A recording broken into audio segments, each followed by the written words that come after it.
রাত 3টার দিকে প্রেমিকার ফোন ওয়েটিং। ফোন ধরতেই তাকে বললাম, ওয়েটিং কেন? তখন তার উত্তর, জয় তুমি কি আমাকে সন্দেহ করো?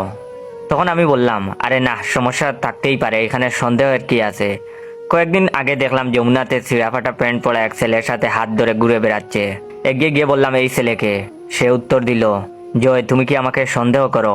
আমি বললাম, আরে না, ছোট ভাই ব্রাদার থাকতেই পারে, এখানে সন্দেহের কি আছে?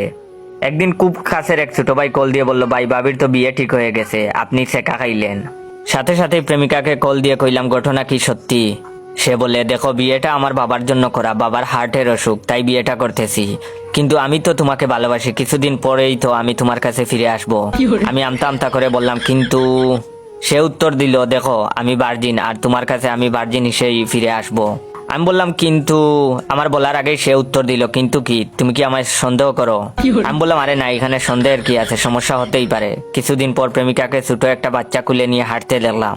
আমি এগিয়ে গিয়ে বললাম, এই বাচ্চাকে? সে উত্তর দিল, এই বাচ্চা আমারই, কিছুদিন আগেই হয়েছে।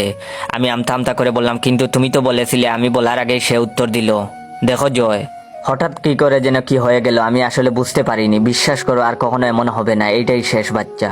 আমি তোমাকে অনেক ভালোবাসি, তুমি আমার জন্য ওয়েট করো, আমি ফিরে আসব। আমি কিছু বলতে যাব এর আগেই সে বলে উঠলো, তুমি কি আমাকে সন্দেহ করো? আমি একটা স্কুল দিয়েছি এবং সেই স্কুলে বাচ্চাদের পড়াই, পড়াতে ভালোই লাগে। একদিন সেখানে আমার প্রেমিকা এসে উপস্থিত, সাথে 4-5টা বাচ্চা। দেখেই বোঝা যায় পিঠে পিঠি বাচ্চা এগুলো। কিছু বলার আগেই সে বলে উঠলো, এগুলো তার বাচ্চা। স্বামী অশিক্ষিত, তাই পরিবার পরিকল্পনা সম্পর্কে কোনো জ্ঞান নেই, যার ফলে এই দশা। আমি কিছু বলতে যাব তার আগেই সে বলে উঠলো, জানি জয় তুমি কি বলতে চাও, কিন্তু বিশ্বাস করো আমি চেষ্টা করছি, আর কিছুদিনের মধ্যেই আমি তোমার কাছে চলে আসব। এখন আমার বুড়া বয়স, কোনো রকমের লাঠি দিয়ে পথ চলি, বাবা মা ভাই বোন কেউই নেই, আর আমার প্রেমিকার আশায় এখনো বিয়ে করিনি।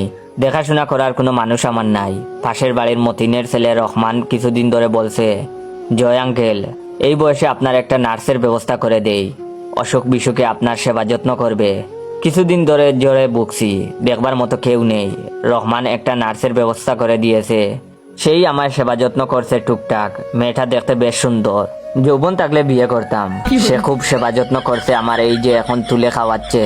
এমন সময় ঘরে এক বৃদ্ধ মহিলার প্রবেশ, জীবনে দেখছি বলে মনে হয় না। নার্সকে বললাম, তুমি কন্টিনিউ করো। এমন সময় সেই বৃদ্ধা এগিয়ে এসে বলল, জয় এই ছিল তোমার মনে, তুমি আমার জন্য ওয়েট করতে পারলা না, অবশেষে তুমি কিনা একটা মেয়ের বয়সী মেয়েকে।